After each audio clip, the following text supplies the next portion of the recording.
নমস্কার বন্ধুরা। তো আজকের রেসিপি হচ্ছে গন্ধরাজ চিকেন। তো কিভাবে গন্ধরাজ চিকেন বানাই তো সেটাই তোমাদের সাথে শেয়ার করব।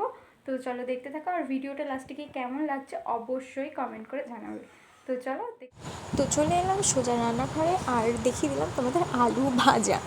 তো মা অনেকটা আলুটা ভেজে ফেলেছিলো, তো সেটাই দেখাচ্ছিলাম। তো তারপরে মা দিয়ে দিয়েছিলো সর্ষের তেলের মধ্যে পেঁয়াজ কুচি। তো মা ভালো করে পেঁয়াজটাকে নেড়ে নিল, তো মানে একটু লাল লাল করে ভাজা হবে পেঁয়াজটা, তারপরে এর মধ্যে মাংস দিয়ে দেওয়া হবে। তোমরা চাইলে আগে থেকে ম্যারিনেট করে নিতে পারো, তো আমরা অত কিছু করিনি, আমরা একেবারেই মাংসটা ওর মধ্যে দিয়ে মানে কষিয়ে নিয়েছি।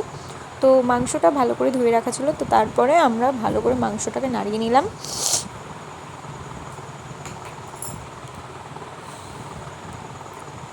তারপরে আস্তে আস্তে মাংসটা থেকে একটু একটু করে জল ছাড়তে শুরু করে দিল। তো আসলে তুতলে গেছিলাম। তো তারপরে মা দিয়ে দিয়েছিল লবণ মানে নুন। তারপরে মা দিয়ে দিল হলুদ গুঁড়ো মানে নুন হলুদ। আর তারপরে মা আস্তে আস্তে সব মশলাগুলো দিল, দিয়ে এখানে ছিল হচ্ছে মিট মশলার গুঁড়ো, মিট মশলা। তারপরে দিয়ে দিল জিরের গুঁড়ো, তারপরে দেবে হয়তো লঙ্কার গুঁড়ো। হ্যাঁ, এবার হচ্ছে লঙ্কার গুঁড়ো দিয়ে দিয়েছে মা, ভালো করে অনেকটাই দিয়ে দিয়েছে। তো তারপরে ছিল হচ্ছে এখানে আদা রসুনের পেস্ট। তো ভালো করে এবার মাংসটাকে নাড়িয়ে চাড়িয়ে নিতে হবে পুরো মশলা দিয়ে।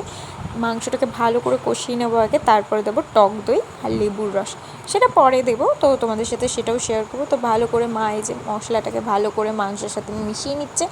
তো যত মাংস কষানো হবে ততই মাংসের টেস্ট হবে। তো এই যে দিয়ে দিয়েছি টক দই। তো এবার টক দইটা দিয়ে ভালো করে কষানো হচ্ছে মাংসটা। তো খেতে তো খুবই ভালো হয়েছিলো, তোমরা সবাই অবশ্যই বাড়িতে ট্রাই করবে একবার না একবার। তো কেমন হয়েছে ভিডিওটা অবশ্যই আমাকে কমেন্ট করে জানাবে। তো তারপরে দিয়ে দিয়েছে মা ভাজা আলু, তো তারপরে মা জল দিয়ে দিয়েছিলো, তো তারপরে দিয়ে দিয়েছি লেবুর রস। তো খুবই সুন্দর হয়েছিল। তো তারপর মা দিয়ে দিয়েছিল লেবু পাতা, তো লেবু পাতাগুলো আমরা ছিঁড়ে দিয়ে দিয়েছি। তো লাস্টে হয়েছিল লাল লাল ঝাল ঝাল মাংসের ঝোল।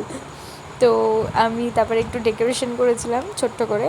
তো আমরা ঝোলটাই রেখেছিলাম একটু। আর এখানে ছিল হচ্ছে মা বানাচ্ছিল হচ্ছে কচু দিয়ে আলু দিয়ে তরকারি একটা।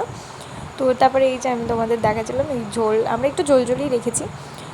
তো তোমরা চাইলে কষাও খেতে পারবে। তো অবশ্যই জানিও আমাকে ভিডিওটা কেমন হয়েছে। তো আজকের মতন এইটুখানি, বাই বাই।